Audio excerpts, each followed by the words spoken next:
Buat Anda, para calon profesional sistem informasi, dunia Anda nanti itu bakal dibangun di atas data. Banyak sekali data. Tapi, data mentah itu ya ibarat suara berisik aja, nggak ada artinya.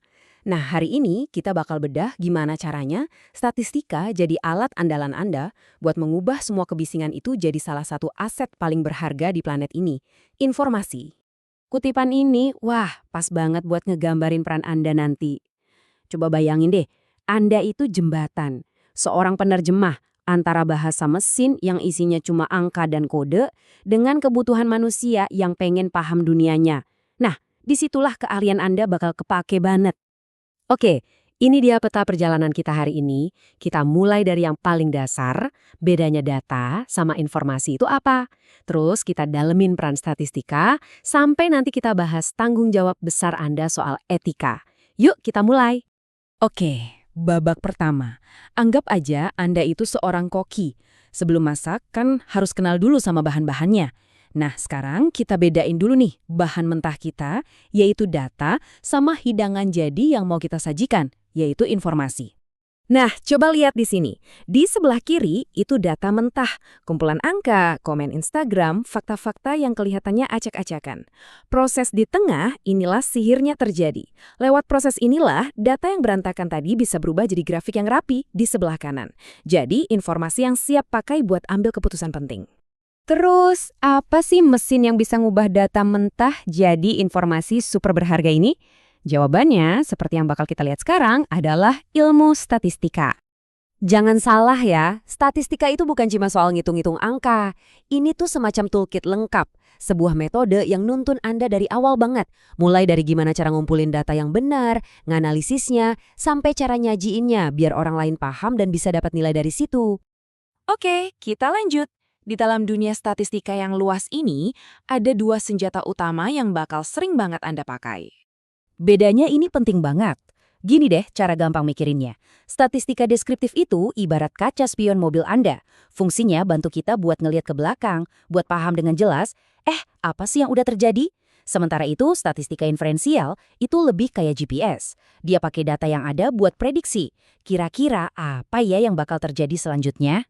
Biar lebih kebayang, kita pakai contoh nyata ya. Anda dikasih satu data, ada 2.100 orang positif COVID-19. Terus, angka ini artinya apa? Banyak, sedikit?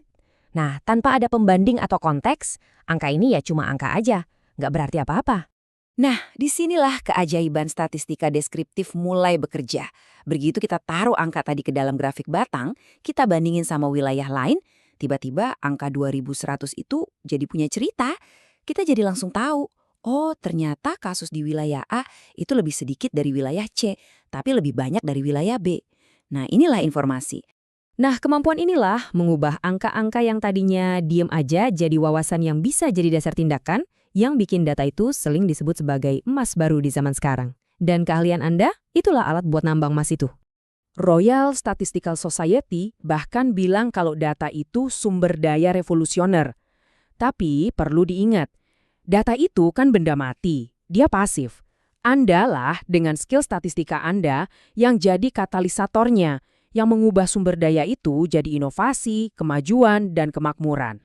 Tapi, ya itu, seperti kata pepatah, kekuatan besar datang dengan tanggung jawab yang besar. Kekuatan mengolah data ini juga sama. Makanya, bagian terakhir ini bisa dibilang bagian yang paling penting, etika data. Penting banget buat diingat, etika itu bukan cuma checklist di akhir kerjaan. Etika itu harus jadi fondasi di setiap langkah yang Anda ambil. Intinya cuma dua kok. Pertama, hormati orang di balik data itu, jaga privasi dan keamanannya. Kedua, selalu jujur dan komit sama kebenaran yang ditunjukkan oleh data. Organisasi profesional di seluruh dunia udah kasih kita panduan yang jelas. Anggap saja prinsip-prinsip ini sebagai kompas moral buat kerjaan Anda. Contohnya, bersikap non-diskriminatif. Itu artinya, Anda harus pastiin sistem yang Anda buat nggak merugikan kelompok tertentu. Dan melindungi identitas individu, ya jelas, artinya privasi dan keamanan data pengguna itu nomor satu, nggak bisa ditawar. Jadi coba deh, biasain buat nanya ke diri sendiri atau ke tim Anda. Ini yang diuntungin dari sistem kita siapa sih? Terus siapa yang pegang kendali datanya? Kalau dijelasin ke orang awam, mereka ngerti nggak cara kerjanya? Dan yang paling penting, Kalau ada apa-apa, siapa yang tanggung jawab? Pertanyaan-pertanyaan ini yang bakal jaga kerjaan Anda tetap di jalan yang benar. Jadi, ya inilah lingkaran kerja yang bakal jadi makanan sehari-hari Anda nanti. Anda ambil data mentah, Anda ubah jadi informasi. Informasi itu Anda pakai buat bikin keputusan strategis. Dan yang paling penting, di setiap langkahnya, Anda selalu pakai kacamata etika. Ini siklus yang nggak pernah berhenti. Kita tutup pembahasan kali ini dengan satu pertanyaan buat renungan.